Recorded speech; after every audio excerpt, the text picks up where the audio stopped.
tá muito devagar. Ela faz isso, mas ela tá muito. E possa ser que a qualquer momento vai quebrar.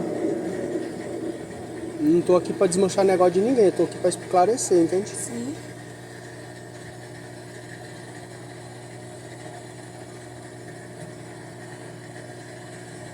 Vou esperar lá o